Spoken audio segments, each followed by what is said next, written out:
อ๋อค่ะเมื่อส่งพี่น้องได้ดังเสียงนะคะเนาะเจอเข้ามาตัวใน YouTube ของข้าเฮานะคะเนาะ SKL วิดีโอเหมือนเก่านะคะเนาะอ๋อค่ะมันได้ก็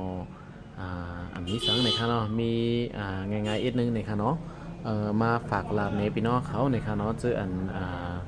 มีลองข้องขำมีลองหยาบตาเตเกลิดเอาออกพาสเวิร์ดของหน้าจอหน้าฟงมือถือนะคะเนาะอ๋อค่ะอันนี้เป็นมิก Oppo นะคะเนาะ Oppo นะคะเพราะว่าเฮาค่ะล็อกไว้ดีหนาฟงเฮาค่ะซึ่งไหนนะคะเนาะเพราะว่าเฮาค่ะล็อกไว้หึงเจอมา5-6เดือนอันนั้นก็2-3เดือน1ปีเย่าอ่ำยำเอาออกสีปอกซึ่งนั้นนั่นค่ะนะบางบอกก็มันตีเอาออกหยาบนะคะเนาะคือเอาออกขึ้นในก็อ่ำจ้างนะคะเนาะมันก็ตีหมอมันก็ตีอ่ำหมอนะคะเนาะอันในมันก็หมอเอาออกอยู่เสียตาก็หาดีออกมันอ่ำย้านะคะเนาะมาอันในมันดีซ่อนไว้นะคะเนาะเขาดีเฮ็ดนี้นะคะเนาะเปิดตามด้วยนะคะเนาะเอาครับอันนี้มันจะเป็น Oppo A37 A37 นะคะเนาะอันนี้ค่าเขาตั้งไว้นะคะเนาะมันจะเป็น U ซึ่งในกล้วยนะคะเนาะอันนี้เข้ากว่าไรกำซื้อนะคะเนาะสังเกตว่าเขาขาดที่เอาออกในมันจะมีรองหยับจังหืออันว่านั้นเขาขาดเขามาด้วยดีเนินดีนั่นเองนะคะเนาะเฮ็ดจังหือเขาขาดคาไรอันล็อกหน้าโฟงเขาขาเย้าที่เอาออกนะคะเนาะกำพองโกติหมอในค่ะเนาะหยาบอยู่ดีเลยก็จูเปิ้นก็นั้นก็ในนะคะอำนั้นก็กว่าจูดีล้านเมพงในค่ะเนาะก็ตีเสียงเงินอีกนึงในค่ะเนาะเอาค่ะนั่นคือปกติเกลีทั้งกล้วยไรนั่นเขาเข้ามาด้วยกันในค่ะเนาะ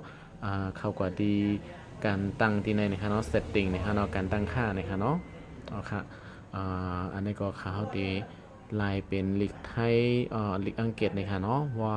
มันก็ตีหมอลิกไทยนะคะเนาะพอเป็นอังกฤษในได้ก็อยู่เมืองมันก็เดี๋ยวจะเป็นภาษาอังกฤษนะคะเนาะ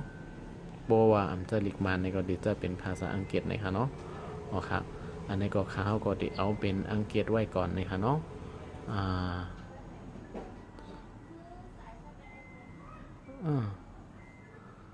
เอาอังกฤษนะคะเนาะอ๋อครับ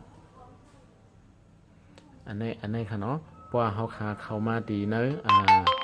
เขามาดีเซตติ้งนะคะเนาะดีในค่ะนะก็เขาก็กว่าหาดีว่าsecurity นี่ค่ะเนาะ lock screen and security นี่ค่ะเนาะดีในค่ะเขาก็ดีในได้มันก็ดีให้เขาใส่อันเขามีไว้อยู่นี่ค่ะเนาะหมายรับอันเขามีนี่ค่ะเนาะ password นี่ค่ะเนาะเขาก็ดีใส่ตรงไหนนี่ค่ะเนาะแล้วก็มันเดมมีว่าเอาพาสเวิร์ดออกนะคะเนาะมันเดมมีค่ะเนาะที่ในเดมมีเมนูอันว่าเอาพาสเวิร์ดออกนะคะเนาะมันเดมีว่าล็อกสกรีนพาสเวิร์ดนะคะเนาะเข้ามาดีดังเหนือในนี่ค่ะเนาะเข้ามาดีอันเหนือในนี่ค่ะแล้วก็มันเดมีchange password นะคะเนาะมันเดมีว่า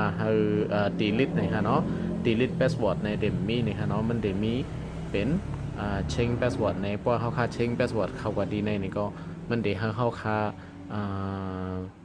เด็กเสียแหลกลายพาสเวิร์ดกล้วยนี่ค่ะเนาะหมายรับมันกล้วยนี่ค่ะเนาะมันเดี๋ยวมีให้เอาออกอยากให้มันมีนั่นเดี๋ยวมีนี่ค่ะเนาะอันนี้ก็เขาค่าเดี๋ยวเฮ็ดซึ่งคือขลาในนั่นเขาค่าก็เข้ามาดีในนี่ค่ะเนาะเขาก็เข้ามาดีเซตติ้งในเหมือนเก่ากล้วยนี่ค่ะเนาะเขาค่าก็เข้ามาดีadditional setting นะคะเนาะดีในใครอยู่เนาะเขาก็จำด้วยนะคะเนาะผมใจนี่ก็ขึ้นออกมานะคะนะอันนี้ดีมีดีว่าsafety and privacy นะคะเนาะดีในค่ะเนาะดีว่าเป็น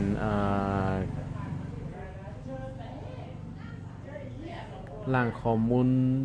สำรองนะคะอันนี้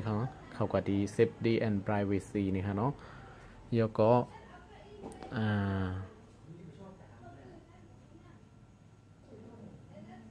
ดีในก็เดมีดีในค่ะเนาะเดมีว่าclear credential นะคะเนาะอันนี้ค่ะนะเขาขาดอะไรล่างออกดีในนะคะเนาะ clear นะคะเนาะปุ่มล่างไว้ดี clear credential อันนี้ปุ่มเป็นลิกไทยในเดมีว่าล่างข้อมูลสำรองนะคะเนาะเขาขาอันนี้เดมีว่าล่างข้อมูลสำรองนะคะเนาะเขาขาก็ เด็กดีในนะครับเนาะเดี๋ยวก็เด็กโอเคนะครับเนาะ remove all the contents โอเคนะครับอันนี้ก็เป็นอัน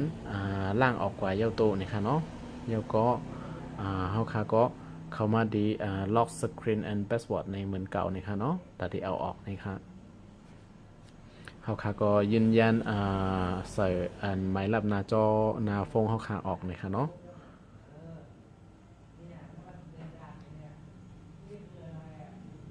แล้วก็เข้ากว่าดีว่าlock screen password ดีนะครับเนาะ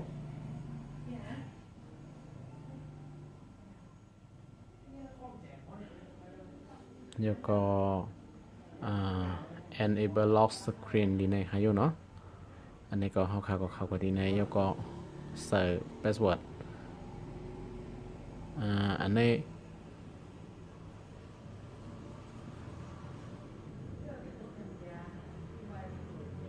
ใส่เรื่องไหนนะคะเนาะเขาค่ะก็ใส่อันเก่าเขาค่ะนั่นยืนยันนะคะเนาะมันก็ตีบอกว่า no lock screen นะคะเนาะก็เดมีจังไหนในเขาค่ะก็ออกกว่าจำด้วยนะคะเนาะว่าจ่องมันตึกมีอยู่นะคะนะอันนี้ค่ะอันนี้ก็เดมีเย้านะคะเนาะมันก็จะเป็น no lock screen นะคะเนาะเขาค่ะปิกไว้ถึงอีกนึงนะคะเนาะยกก็ขึ้นมาเปิดด้วยก็เดมีเย้านะคะเนาะมันเดเข้ามาดีนามันกำเหลวในค่ะเนาะพอเขาขาอ่ำกว่าล่างตีอันเขากว่าล่างเมื่อกี้นั่นเนี่ยมันเดเอาออกอ่ำไรในค่ะเนาะอ๋อค่ะสองเสื้อว่าเขาขาคือเปิดขึ้นในก็เขาขาก็เข้ามาดีที่ไหนในค่ะเนาะแล้วก็ enable lock screen ในค่ะเนาะเขาขาก็เปิดซึ่งไหนในค่ะแล้วก็มันจะมีว่า no password อยู่นะครับเนาะจะมีว่าno password นะครับเนาะสมมติว่าใครใส่ในก็เปิดดีในนะครับเนาะเขาคาเปิดมันก็เดี๋ยวเขาคาแต้มใส่อันได้แทงนะครับเนาะสมมติว่าใครใส่นะครับนะสมมติว่าใครใส่ในก็ปิกไว้จึงไหนนะครับเนาะอ๋อครับมันในก็เดี๋ยวมีกันได้ก้อยนะครับเนาะมาส่งกูก้นในค่ะเนาะสังเกตว่าหาตีล่างออกมันย้าในมีในก็จำเฮ็ดจังไหนด้วยในค่ะเนาะอ๋อค่ะมาส่งกูก้นในค่ะเนาะอย่าลืมติดตามในค่ะเนาะช่อง YouTube ในค่ะเนาะsubscribe ปันในค่ะเนาะดี subscribe ดีแรงๆในอีกนึงในค่ะเนาะผมมีคลิปลีในก็เดี๋ยวเอามาขึ้นให้พี่น้องเขาในค่ะเนาะมาส่งในค่ะเนาะ